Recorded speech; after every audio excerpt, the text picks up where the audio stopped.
Conditional sentence এবং type 3 conditional. আমরা জানি এখানে দুটো ক্লজ থাকে, একটা হলো ইফ ক্লজ, একটা হলো মেইন ক্লজ। আপাতত এখন এই জিনিসটা আমাদের একদম মুখস্থ হয়ে গেছে, কারণ আমরা 0 conditional, type 1 conditional, type 2 conditional শেষ করে এখানে এসেছি। তো টাইপ 3 কন্ডিশনাল দিয়ে আমরা এখানকার কন্ডিশনাল সেন্টেন্সেসের পার্টটা শেষ করছি। আসো, ইফ ক্লজের স্ট্রাকচারটা হবে হলো ইফের সাথে পাস্ট পারফেক্ট এবং মেইন ক্লজে থাকবে হলো পারফেক্ট কন্ডিশনাল অথবা পারফেক্ট কন্টিনিউয়াস কন্ডিশনাল। উদাহরণ দেখি, উদাহরণ দেখলে সবকিছু সহজ হয়ে যায়। If you had studied harder, past perfect, had studied harder, you would have passed, তুমি পাস করতে। তার মানে অতীতে কোনো একটা ঘটনা ঘটলে সেটার পরিপ্রেক্ষিতে কি হতে পারত সেটাই বলে হলো টাইপ 3 কন্ডিশনাল। আমাদের সেই চিরাচরিত বৃষ্টির এক্সাম্পলটা দেখি।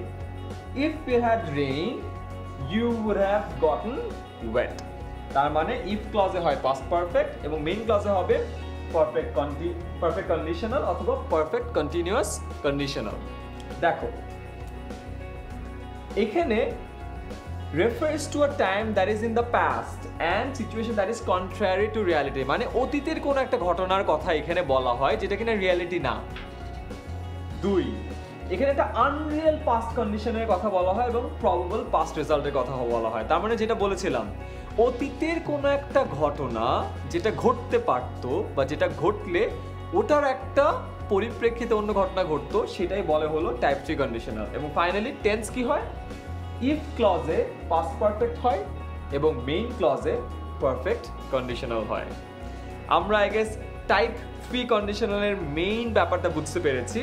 এখানকার এই ছবিটার একটা স্ক্রিনশট নিয়ে রাখো, ঠিক আগের বারের মতো, যেন ভবিষ্যতে যদি কোনো কারণে এটাতে ঝামেলায় পড়ো, এই স্ক্রিনশটটা দেখে তুমি অটোমেটিক্যালি কন্ডিশনালের পড়াটা আবার ঝালিয়ে নিতে পারো। তোমার যদি টাইপ 3 কন্ডিশনাল ভালো করে বোঝা হয়ে থাকে, তুমি এখন এই 3টা কোয়েশ্চেনের রাইট অ্যান্সার দিতে পারবা। যারা যারা ভিডিওটা দেখছো একটু পজ করে চেষ্টা করো এই 3টা কোয়েশ্চেনের রাইট অ্যান্সার দিতে পারো কিনা। ওয়েল, আশা করি তুমি ভিডিওটা পজ করে রাইট অ্যান্সার দিয়েছো। সো আমি তোমাকে এখন অ্যান্সারগুলো বলে দিচ্ছি। প্রথম কোয়েশ্চেনের অ্যান্সার হলো if the weather had been nice they would have played football. তার মানে ওয়েদার যদি ভালো থাকতো তাহলে তারা ফুটবল খেলতে পারত।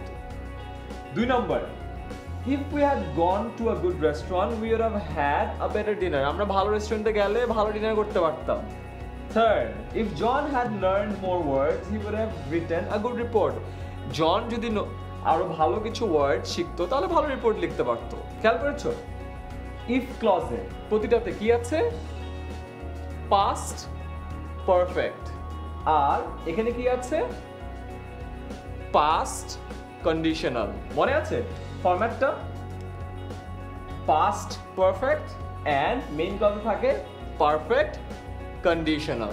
সো এই জিনিসটা যদি তোমার মনে থাকে তাহলে আর কোনোভাবেই কন্ডিশনাল সেন্টেন্সেসের কোনো ভুল হবে না।